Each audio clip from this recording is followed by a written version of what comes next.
Bonjour à toutes et à tous.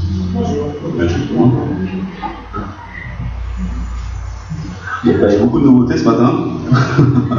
Ça fait du bien de changer un peu. J'ai l'impression d'être dans une nouvelle église. D'autant plus que ça fait un bon moment que je ne me suis pas trouvé devant vous.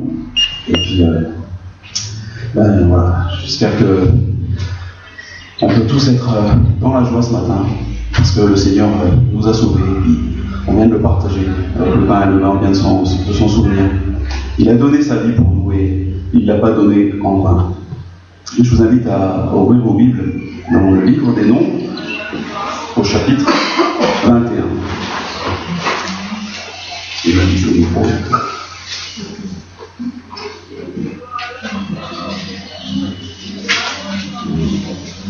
Ouais, il y a quelques semaines, donc, avec Philippe Hetzel et puis avec Sabrina, on est allé en Australie. On est allé à une ville qui s'appelle Rockhampton, dans le Queensland. Et on a assisté pendant 5-6 jours. Il y avait une grande conférence, donc essentiellement pour les pasteurs et pour leurs femmes. Et ils appellent ça un moment de rafraîchissement. C'est-à-dire un moment où voilà, ceux et celles qui servent Dieu peuvent se rencontrer tous ensemble et puis voilà, avoir un moment pour partager toutes leurs expériences, aussi tous les problèmes qu'ils rencontrent. Et puis aussi où ils peuvent être encouragés, ils peuvent être réconfortés, ils peuvent être aussi édifiés par des prédicateurs qui sont des gens qui ont une grande expérience. Et il y en a 3 qui sont venus c'était exprès d'Amérique pour ce moment-là. Donc évidemment tout était en anglais. Mais et il y en a un qui m'a particulièrement touché. C'est pendant toute la semaine, il y a eu comme des cours en quelque sorte pour un peu encourager les serviteurs de Dieu, pour leur montrer comment peut-être affronter toutes les difficultés qu'ils peuvent rencontrer dans leur ministère, et les difficultés en particulier qui sont liées à notre monde moderne. Et il y a quelque chose, donc tout ce qu'on a pu entendre. On va changer la ligne.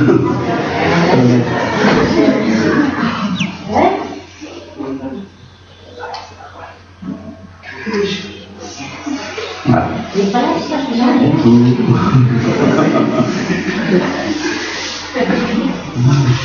Mon grand Serge.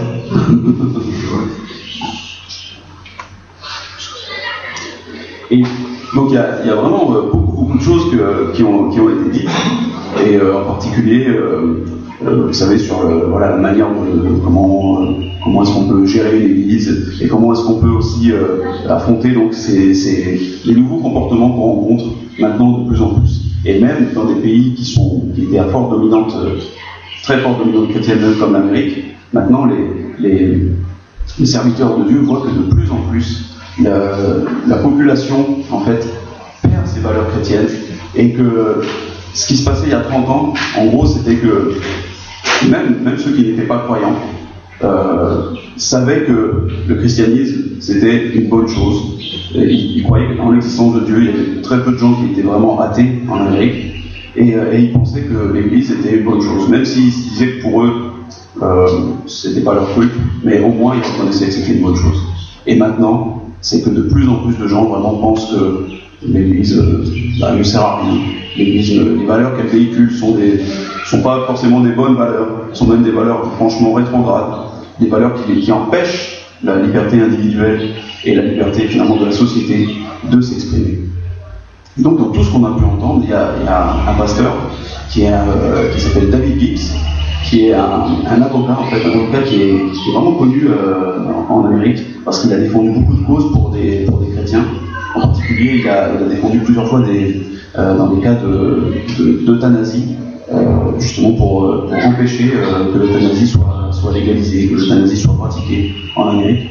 Et donc c'est quelqu'un qui vraiment il doit avoir à peu près 70 ans maintenant, donc depuis plus de 40 ans, qui vraiment voyage d'un bout à l'autre de l'Amérique et même d'un bout à l'autre du monde, et qui voit tout ce que l'évolution du monde chrétien, l'évolution du christianisme, de la pensée vis-à-vis de Jésus, un peu partout dans le monde.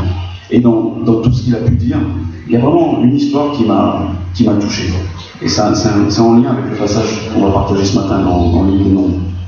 Il m'a raconté cette histoire qu'il y a une trentaine d'années de ça, justement, il était avec son pasteur. Et son pasteur, donc c'était un homme qui avait une soixantaine d'années, c'était un homme qui avait vraiment un très fort caractère. Et un jour, donc son pasteur vient voir David Gibbs et lui dit on va aller tous les deux voir le gouverneur de notre État. Ils vivent dans un État qui s'appelle l'Ohio. Et donc le pasteur lui a dit voilà, on va aller voir le gouverneur parce que ça va pas du tout. Il se passait des choses à cette époque-là le gouverneur de l'Ohio voulait de plus en plus empêcher les enfants de recevoir une éducation chrétienne à l'école et qu'il y avait des restrictions par rapport à l'enseignement du christianisme dans les écoles. Et donc, le pasteur Gibbs lui dit mais vous avez un rendez-vous avec le gouverneur? Et le pasteur lui dit non, il va me recevoir. Donc le pasteur Gibbs, David Gibbs, la manière dont il nous raconte, c'est vraiment quelqu'un qui a un don pour captiver l'auditoire. Et puis, voilà, quand il nous parle, il nous a dit moi j'ai pensé, pour aller voir le gouverneur, c'est 2 heures de route. Non, 2 heures de route, retour, la journée est perdue. Voilà, c'est tout ce qu'il a pensé. Et donc, il s'est parti avec son pasteur, il fait 2 heures de route, lui, il ne travaillait pas du tout. Et quand ils sont arrivés dans le bureau du gouverneur, le pasteur s'est annoncé à la personne qui faisait la réception, là, et il lui a dit mais vraiment il faut que je voie le gouverneur immédiatement, c'est vraiment une extrême urgence. Et voilà, il y a comme un miracle qui s'est produit, c'est que la personne a été convaincue, elle a appelé le gouverneur est venu. Et puis là, David Gibbs, il s'attendait encore à ce que le gouverneur lui dise qu'est-ce que vous voulez, et il les envoie promener. Et là, donc le pasteur a dit au gouverneur, il a dit une simple chose, il a dit Dieu est en colère contre ce que vous êtes en train de faire. Dieu n'est pas content du tout contre ce que vous êtes en train de faire. Et le gouverneur, c'est pas n'importe qui, c'est un homme politique qui a des années et des années de pratique et tout ça, il a dû être menacé, je ne sais pas combien de fois, il a dû avoir toutes sortes d'intimidations dans sa vie, toutes sortes de combats. Il a été touché en plein cœur par cette parole-là, quand le pasteur lui a dit, mais il ne lui a pas dit gentiment, hein, il lui a dit Dieu est en colère contre ce que vous êtes en train de faire. Et cette histoire-là, David Gibbs, il nous l'a racontée par rapport à son explication qu'il y a différents types de dirigeants. Il y a des dirigeants qui sont plutôt des visionnaires, d'autres qui sont plutôt des conciliateurs. Voilà, il y a différents types de dirigeants, on n'est pas là pour parler de ça aujourd'hui, mais il disait donc, un exemple, son pasteur, lui, c'était un type de dirigeant qui était, sa méthode pour diriger, c'était la confrontation. C'était vraiment quelqu'un qui rentrait dans les gens et qui arrivait à les convaincre vraiment du bien fondé de ce qu'il pensait, par son talent pour confronter, pour bousculer les gens. Et il y a des dirigeants comme ça dans le livre, par exemple le roi David. Voilà. Mais dans cette histoire que David Gibbs nous a racontée, ce qui m'a touché, c'est cette simple parole. Dieu est en colère contre ce que vous faites. Et le gouverneur, il a écouté le pasteur parler pendant 1h30. Et voilà, il a été retourné par ce qui lui a été dit.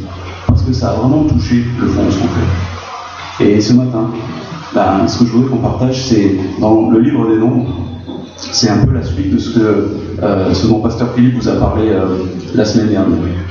Pour ceux qui étaient là, il a parlé de l'histoire du serpent d'airain qui a été élevé pour que ceux qui s'étaient rebellés contre Dieu puissent, en le regardant, être guéris de leur morsure. Et j'ai dû à utiliser ça presque 1400 ans plus tard devant Nicodème pour dire que c'était une image de ce que lui allait subir, qu'il allait être élevé lui aussi, qu'il allait pour payer notre péché, pour nous délivrer de la mort, il allait être élevé lui aussi.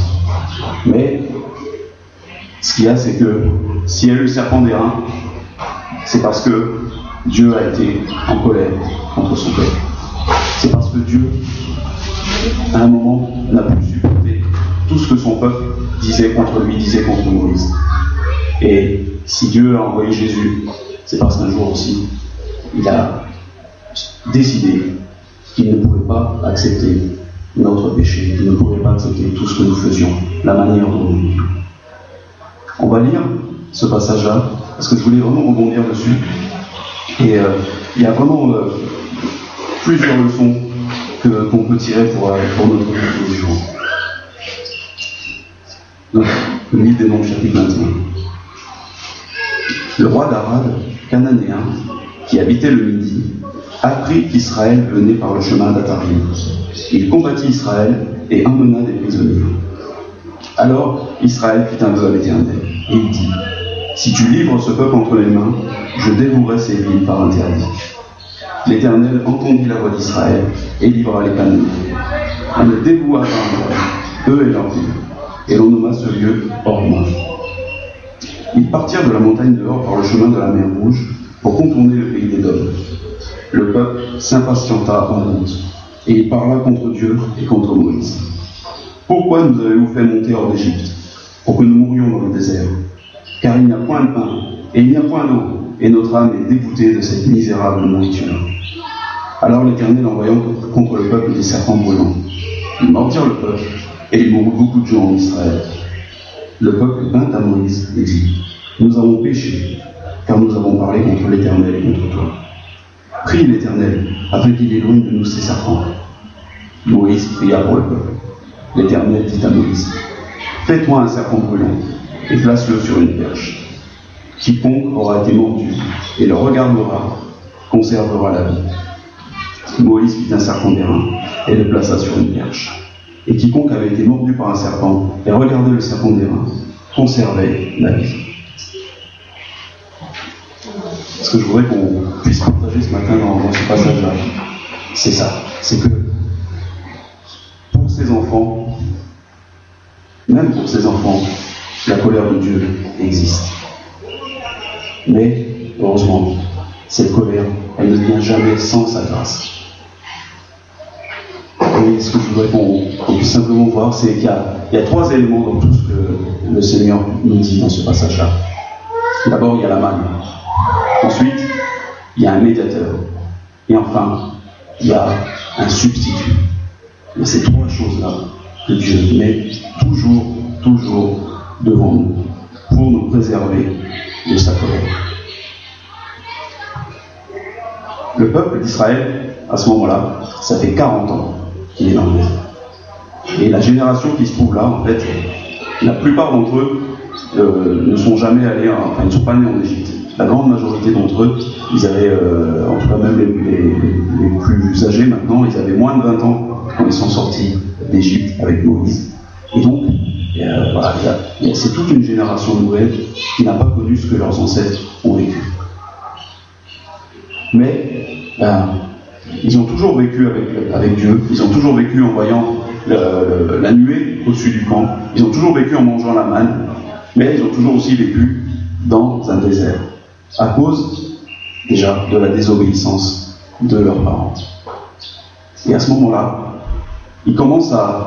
ce peuple commence à se réveiller, commence à prendre conscience que maintenant, voilà, il est temps de sortir de cet état-là, de cette stagnation dans laquelle ils sont depuis si longtemps. Et ça coïncide justement avec le temps que Dieu avait annoncé, la fin de ces 40 années-là, où il devait vraiment, la génération qui s'était retournée contre Dieu, devait vieillir et mourir, disparaître, pour laisser la place à une nouvelle génération qui obéirait au Seigneur. Un peu avant, il y a Aaron qui est mort. Avec Moïse, c'était le chef du peuple. Ils l'ont toujours connu. Ça fait 40 ans qu'il était là. Il était à la tête du peuple. Aaron est mort et il ne verra pas l'entrée dans la terre promise. Ça a été certainement un choc pour ce peuple de voir que même leur deuxième grand chef, leur plus grand chef, même lui, Dieu n'a pas voulu qu'il voie le pays promis, parce qu'il se rebellait lui aussi contre eux. Ils ont porté le deuil d'Aaron pendant 30 jours. Vraiment le temps de se repentir, le temps de comprendre ça, qu'il faut qu'ils suivent le Seigneur. Et ensuite, ce qui se passe, c'est qu'il y a un peuple cananéen qui attaque Israël d'un côté et qui les bat, qui enlève des gens, qui les prend comme esclaves. Et le peuple à ce moment-là, c'est ce qu'on dit au début, Vraiment, ils se dressent. Maintenant, c'est fini le temps de l'esclavage, le temps de la faiblesse. Maintenant, ils veulent combattre. Et ils veulent combattre avec le Seigneur. 38 ans auparavant, ils ont essayé de combattre ce même peuple cananéen, au même endroit. Et ils ont été battus. Parce qu'ils ont voulu se battre seuls, ils ont voulu se battre sans Dieu. Ils ont été battus, ils ont été ridiculisés. Maintenant, ils en appellent au Seigneur.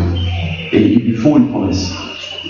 Ils lui disent, voilà, si tu nous donnes la victoire sur ce peuple, ben nous, tout le butin, tout ce qu'on va prendre, ben tout ça te sera donné à toi, on ne va rien garder pour nous, tout ça te sera consacré.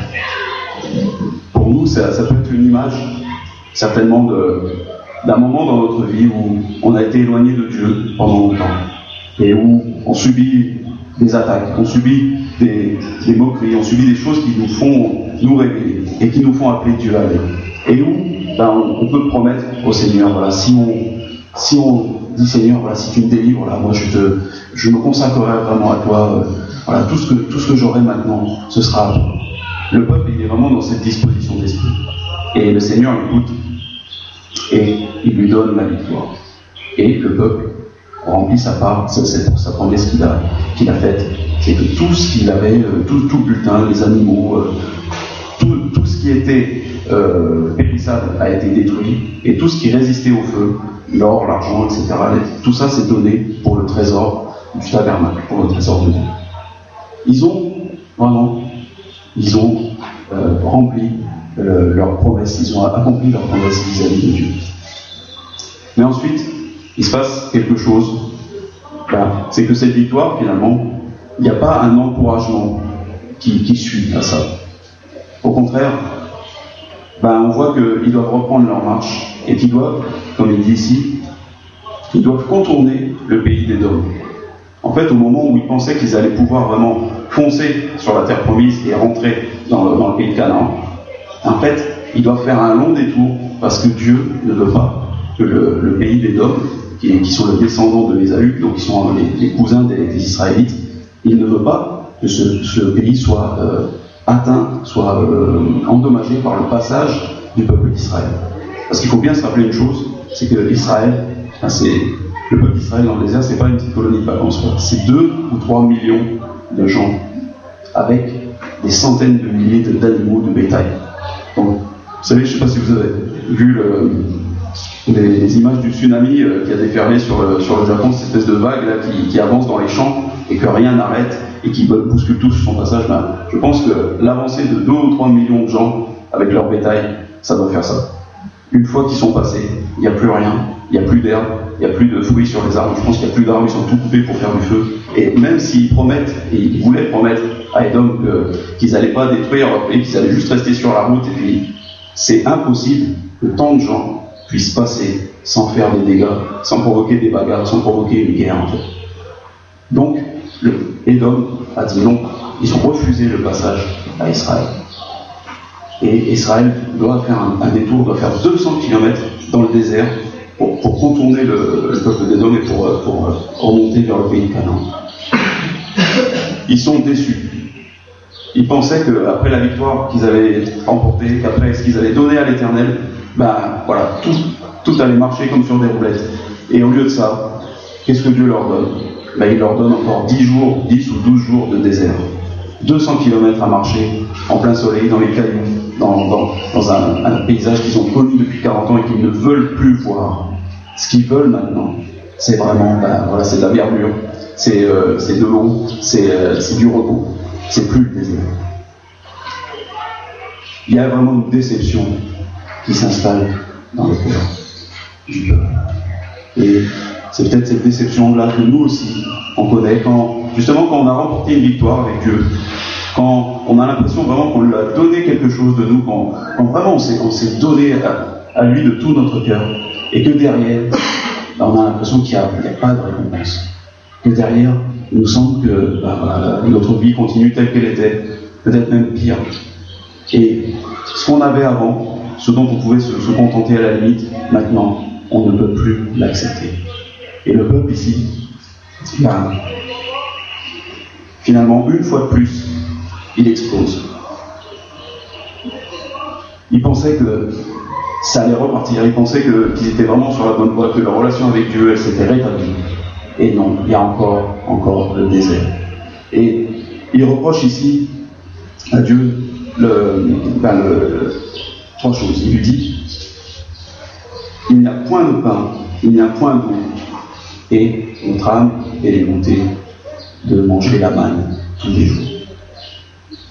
Il n'y a point d'eau, c'est faux, parce que Dieu a toujours donné de l'eau à son peuple. C'est faux. Il n'y a point de pain, on peut dire que ça c'est vrai, ils n'ont pas de blé à manger. Mais tous les jours, ils ont la manne. Et la manne, ça a le goût d'un gâteau de miel. Donc c'est certainement meilleur à manger que du pain fait avec de l'orge ou du blé. Mais le problème, voilà, quand ils disent il n'y a pas de pain, ben c'est que en fait, c'est leur pain qu'ils veulent. Ce peuple-là, comme il s'impatiente maintenant, il demande à Dieu que ses désirs soient accomplis. Et comme ces désirs ne sont pas accomplis, de l'impatience, il passe à l'ingratitude. Il est exaspéré, il n'en peut plus de cette marche avec le Seigneur. Peut-être que certains d'entre nous ici, on est dans cette situation. Peut-être qu'on a l'impression que on s'est donné à Dieu, on a essayé de suivre le chemin qui nous demandait de suivre. On a fait tous nos efforts. Et il semble que les récompenses ne viennent pas. Et il nous semble que tout ce que Dieu nous donne, tout ce qu'on a, même ça maintenant, c'est plus suffisant, c'est insupportable. Et même, on en arrive à penser que finalement, on n'a pas besoin de Dieu. On pourrait très bien se passer de lui. Mais on est comme prisonnier de lui. Je ne sais pas si vous sentez si vous avez déjà senti ça. Cette insatisfaction-là, et ce sentiment de faiblesse qui nous écrase, ce sentiment on n'en peut plus d'être dépendant du Seigneur. Moi, c'est un sentiment que j'ai vraiment senti profondément il y a à peu près 5 ans de ça. Et qui m'a... Parce que Dieu, finalement, jour après jour, je me disais, mais qu'est-ce qu'il fait pour moi? Qu'est-ce qu'il me donne? J'ai rien de nouveau, j'ai rien de plus, j'ai rien de ce que je veux. Et non seulement j'ai rien de ce que je veux, mais j'ai l'impression que je ne pourrai jamais avoir ce que je veux, parce que je suis dans sa main. Je suis prisonnier de Dieu. Est-ce que peut-être certains d'entre vous sentez ça? C'est cette chose-là dont Dieu veut nous délivrer. C'est ce sentiment-là dont il veut nous délivrer. Mais d'abord, il faut qu'on arrive simplement à se rendre compte que ce qu'il nous donne, c'est tout ce dont on a besoin. Ici, donc, le peuple se retourne une fois de plus contre l'Éternel, contre Moïse, et il demande des comptes. Pourquoi est-ce que vous nous avez fait venir ici, dans ce désert? C'est pour nous faire mourir. Il n'y a rien ici. On n'a rien. On en a assez. Les ennemis sont partout, et nous, on est ici au milieu des cailloux, dans la poussière. Rien ne va.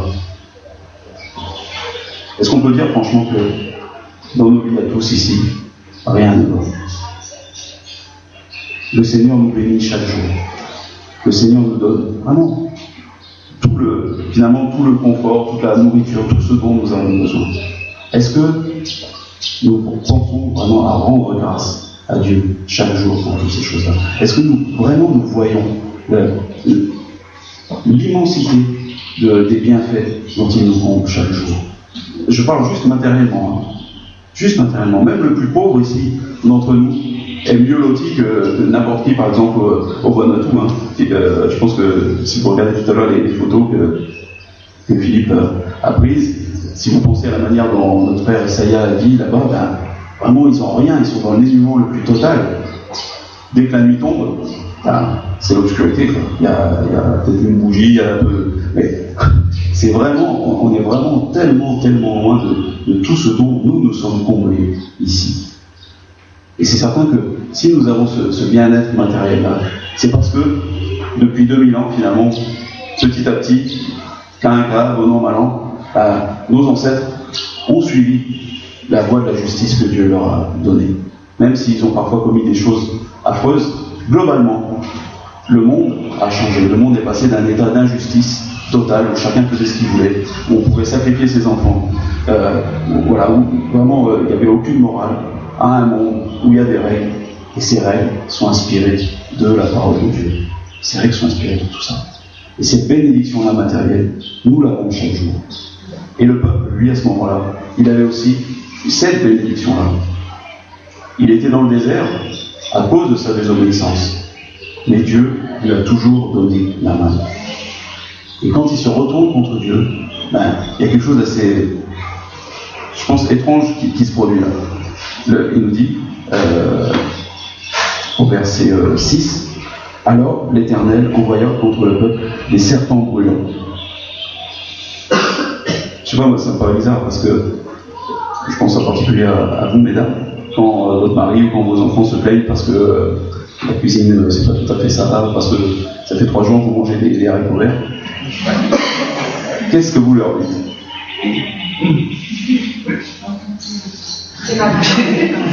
Comment? Voilà. Ah, ma mère disait, bon, si t'es pas content, tu vas chez la chouquette. Ah, c'est ça. Si t'es pas content, débrouille-toi tout seul, moi j'arrête. Et Dieu ici, il se plaigne contre la manne, contre ce que Dieu leur donne chaque jour. Et Dieu, qu'est-ce qu'il fait?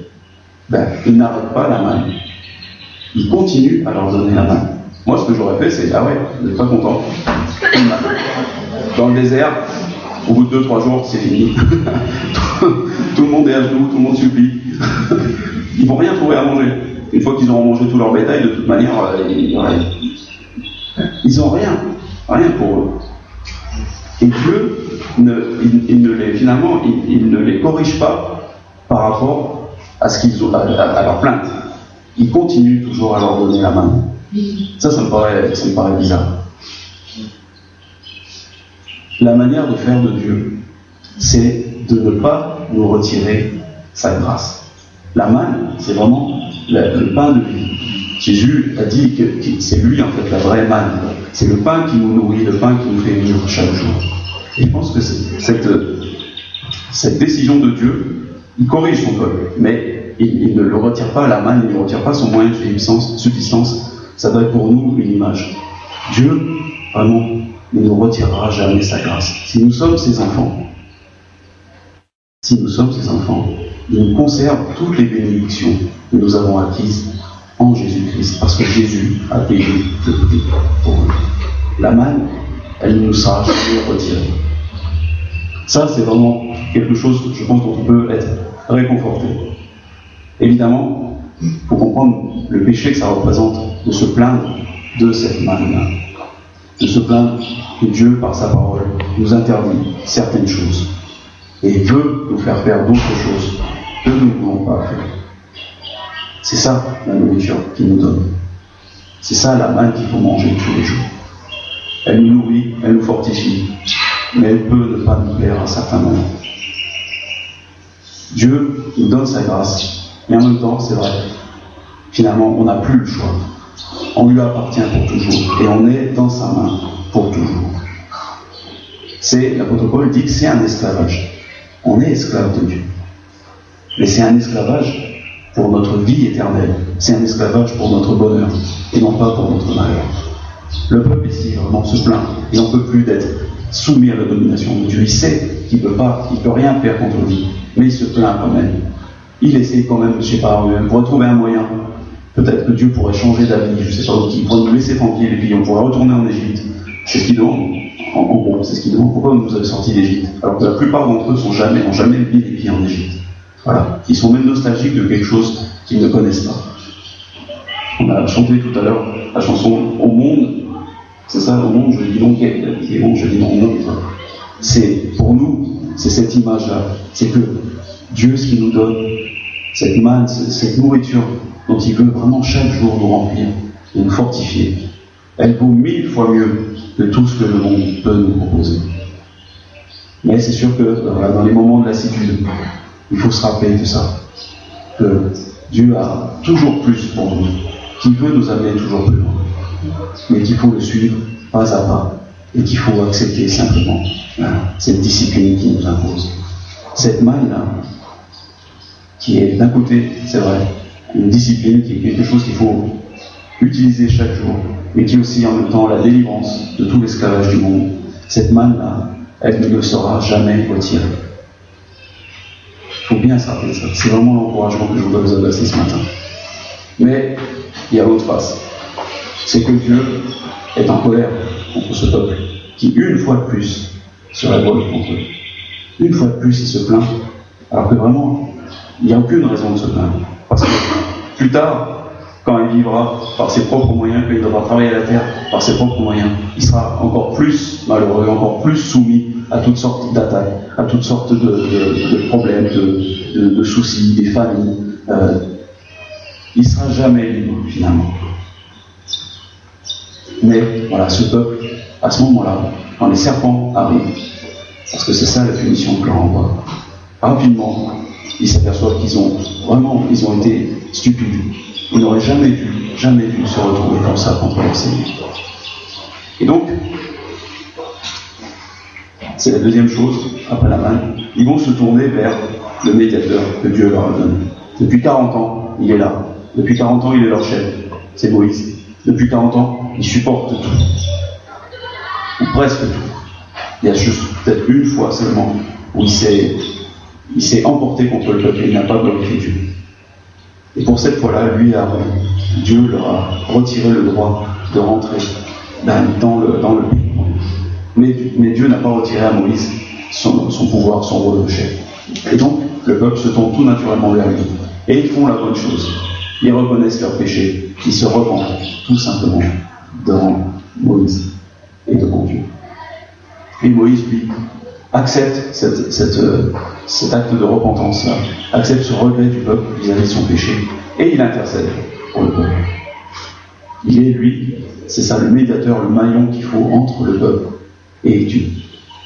Maintenant, nous avons beaucoup plus que Moïse. Nous avons Jésus-Christ lui-même, qui intercède aussi chaque jour.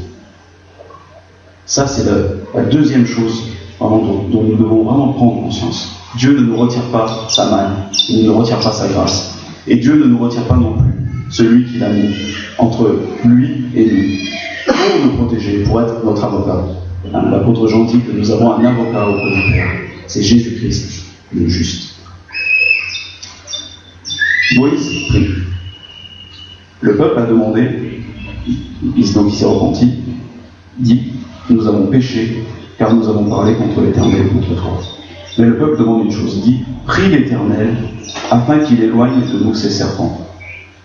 Le peuple demande donc que le châtiment, la correction qui lui a été infligée, elle soit retirée. Que tous ces serpents qui sont parmi eux, partout, je pense que aussi bien de jour que de nuit, et qui les mordent les uns après les autres, et beaucoup déjà sont morts, ils veulent que Dieu maintenant les éloigne. Ils se repentent de tout là. Mais Dieu ne va pas faire ça. Dieu va agir d'une autre manière. De même qu'il a agi d'une manière surprenante en laissant la manne et en envoyant des serpents, de même maintenant il va agir d'une manière surprenante en n'enlevant pas les serpents. Ce que Dieu leur dit finalement, c'est les serpents, c'est pas moi qui vais les enlever, c'est vous, en continuant à avancer, en continuant à marcher avec moi, c'est vous qui allez laisser les serpents derrière. Ils sont là, ils sont à cet endroit-là, ils ne vont pas vous suivre. Mais vous continuez à marcher. Et pour pouvoir continuer à marcher, sans qu'ils meurent tous, il leur donne une chose. Il leur dit à Moïse, fais-toi un serpent brûlant et place-le sur une perche. Quiconque aura été mordu et le regardera, conservera la vie.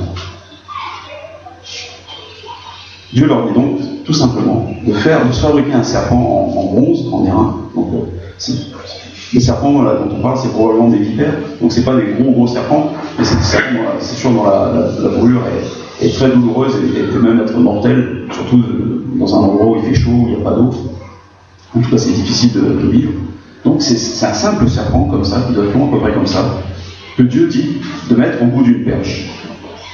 Et il promet que ceux qui auront été mordus et qui regarderont à ce serpent, leur morsure, le venin sera annihilé, donc ils seront guéris de leur morsure, ils seront finalement délivrés du châtiment que Dieu leur a infligé.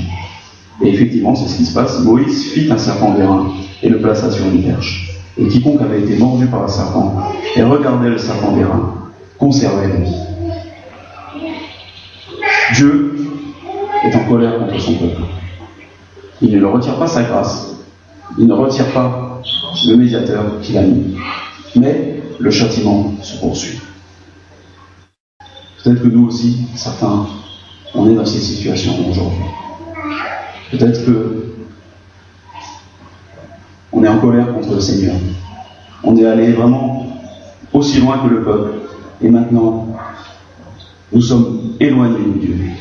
Nous sommes vraiment dans une situation où nous ne comprenons plus ce que le Seigneur attend de nous. Et où finalement nous sommes vraiment fatigués de chercher à lui obéir. Fatigués, on ne comprend plus ce qu'il veut dire. Et la colère de Dieu, on a l'impression qu'elle s'abat sur nous. Et je pense que quand on fait ça, quand on se rebelle vraiment contre Dieu, c'est pas une impression. La colère de Dieu est vraiment sur nous. Moi, ce que j'ai connu il y a quelques années de ça, justement, à ce moment où j'étais vraiment loin du Seigneur. Et pourtant, je venais tous les dimanches au culte. Mais dans ma tête, je me disais, mais c'est pas possible. Dieu m'a oublié, Dieu m'a maudit, Dieu, il prend plaisir à me faire souffrir. Dans cette situation-là, en fait, finalement, les serpents qui me mordaient, c'était mon propre péché. C'est vrai, on a l'habitude de dire que le serpent, c'est l'image du diable. C'est vrai, mais ici, dans ce cas-là, finalement, le serpent, c'est l'image de leur propre péché. Par leur rébellion contre Dieu, tout simplement. Ils s'en rendent malades. Les serpents sont là pour leur montrer ça. Et pour moi, à ce moment-là de ma vie, dans ma rébellion contre Dieu, dans mon refus de marcher avec lui, dans mon refus de lui rendre grâce pour tout ce qu'il m'avait donné, j'étais moi aussi malade, j'étais moi aussi comme brûlé, sentir cette brûlure-là en nous, chaque jour, qu'on ne sait pas se délivrer, on ne sait pas comment on va s'en sortir, on est dans la main de Dieu, et on est vraiment totalement dépendant de lui, et on n'en peut plus, et on ne le supporte plus. C'est tellement humiliant, c'est tellement vexant de savoir ça qu'on n'arrive pas à s'en sortir sans lui, mais qu'on ne sait pas comment faire pour s'en sortir avec lui. Que la vie chaque jour, c'est un calvaire. C'est une marche, vraiment c'est une marche dans ce désert-là. Dieu ne retire pas les serpents, parce que Dieu veut éduquer son peuple. Dieu lui donne quelque chose pour être sauvé, quelque chose dans lequel il doit avoir placé toute sa foi, toute sa confiance. C'est-à-dire que Dieu a promis quelque chose, et il dit, si vous regardez à ce serpent-là, qui est en miracle, vous serez guéris de vos blessures. Évidemment, je pense que, surtout si vous étiez là la semaine dernière, vous savez que ce serpent d'airain, c'est l'image de Jésus sur la croix, qui a été élevé pour nous. Et donc c'est pour ça que Jésus utilise ces passages-là pour nous parler du salut. On est sauvé quand on met sa confiance en Jésus, qui est devenu péché pour nous, qui est devenu comme ce serpent. Il est devenu vraiment, pas seulement l'image de notre péché, mais en fait il a pris notre place vis-à-vis de la justice de Dieu. Il a tout payé pour nous. Et maintenant, si nous lui donnons notre cœur, si nous lui donnons notre âme, vraiment, en toute sincérité, sans rien garder pour nous, nous savons que nous sommes délivrés. Mais cette délivrance-là, en fait, ça va plus loin que ça. Il y a quelque chose, justement, auquel je pensais hier, c'est que tu me disais, mais justement, le peuple d'Israël, c'est un peuple immense. Ils sont peut-être 2 ou 3 millions, plus les troupeaux, etc. C'est quelque chose de gigantesque. C'est la ville de Paris. Si vous retenez l'image, à Paris, il y a à peu près 2 200 000 habitants. Il n'y a pas de troupeaux, mais il y a des parcs. Donc, en gros, la ville de Paris, c'est à peu près un carré de 11 km par 11 km. D'accord ? Donc, pour loger à peu près 2 millions d'habitants, plus leurs troupeaux, il faut à peu près cette superficie-là, c'est-à-dire que d'un bout à l'autre du camp, il devait y avoir à peu près 10 à 12 km. Quand le camp était constitué, si on en croit les chiffres, si si les chiffres, on n'a pas besoin de noter qu'on voit dans la Bible sont vrais, il y a 600 000 hommes. Donc ça veut dire qu'avec une femme, les enfants, les vieillards, etc., ça doit faire peut-être 2 ou 3 millions de personnes. Donc c'est quelque chose de gigantesque. Le camp d'Israël, c'est absolument hallucinant ce que c'était. Et quand ils étaient en marche, c'était la même chose. La colonne, c'était comme un fleuve. Hein, c'est vraiment l'image que j'ai utilisée tout à l'heure. Comme c'est une marée qui avance partout, donc ça doit faire des centaines de mètres de large et des kilomètres et des kilomètres de long. Il y a juste un aspect pratique. Le serpent, il est grand comme ça. Même s'il est au bout d'une perche, 5-6 mètres de haut, bon.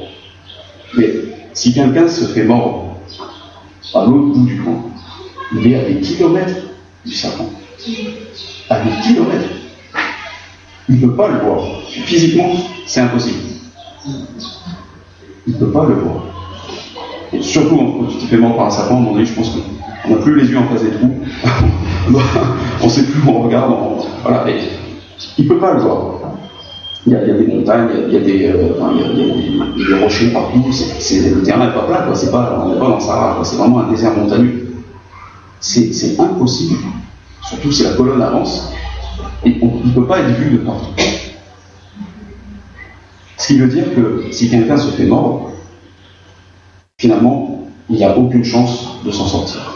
Il n'a quasiment aucune chance d'accomplir ça, d'aller jusqu'au serpent et de le regarder. S'il se met à courir lui-même, le venin va agir encore plus vite dans son corps, va circuler encore plus vite, il va s'effondrer.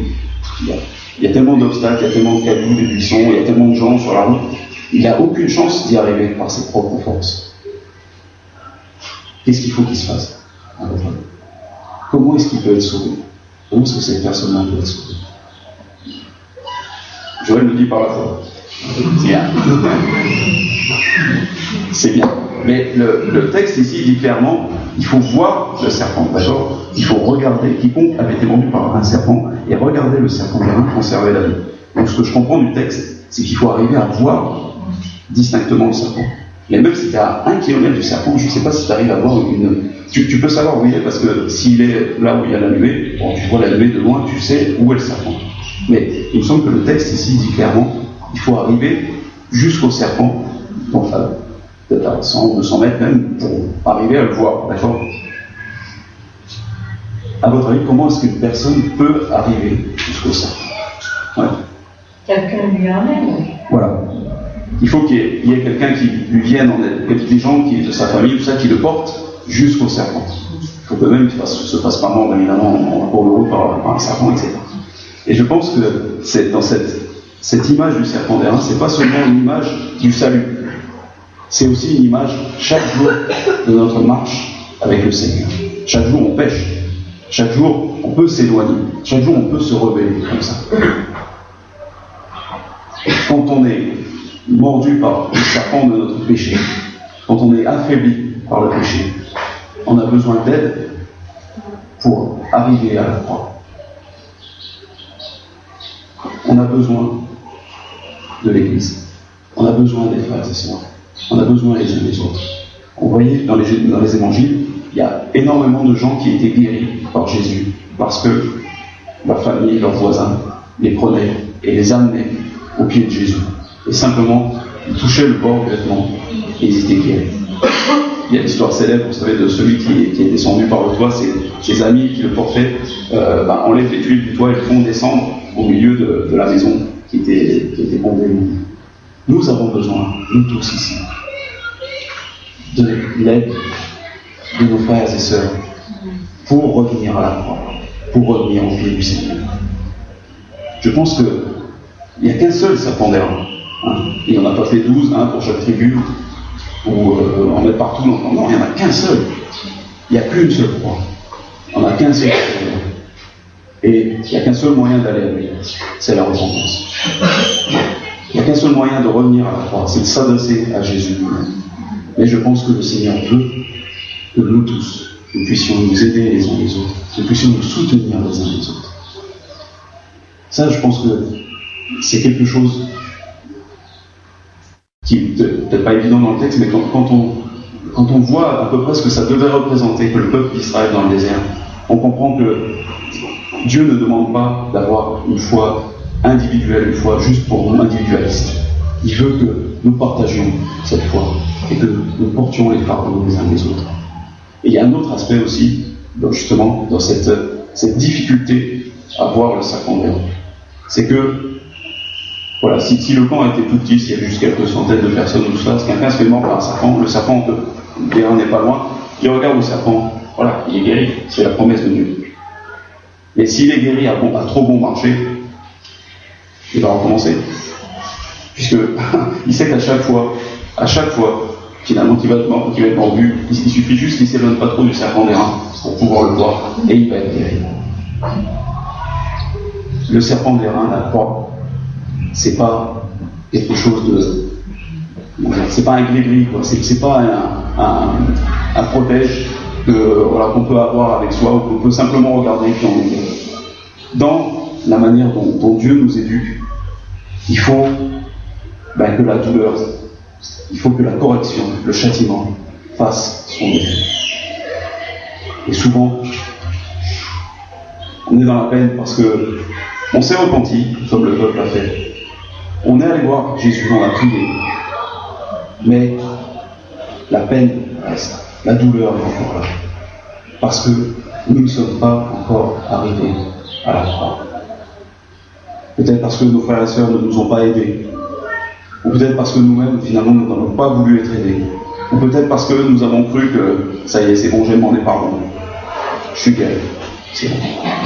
On croit avoir vu la croix. On croit que l'on s'est vraiment donné au Seigneur.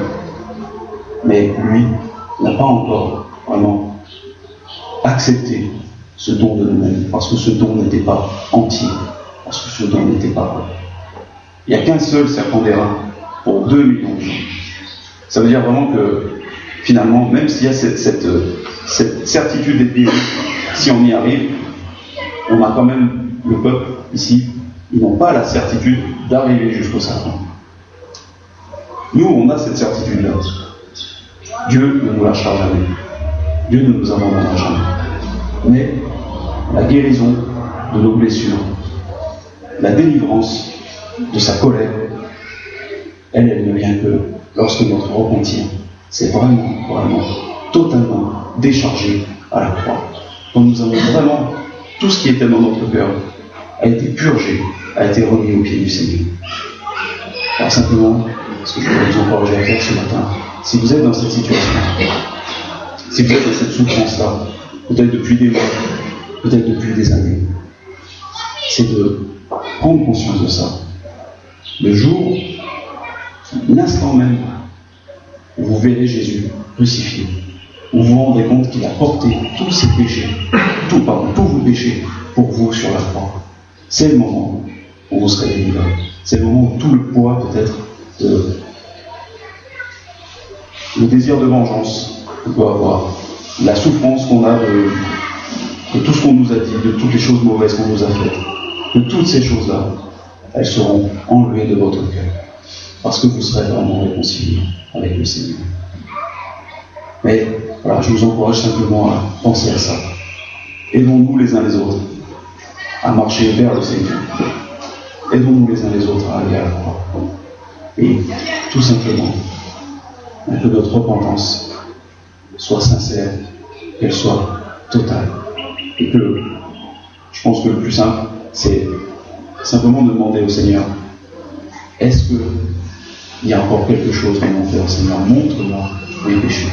Comme disait le roi David, montre-moi tout ce qui ne va pas en toi et purifie.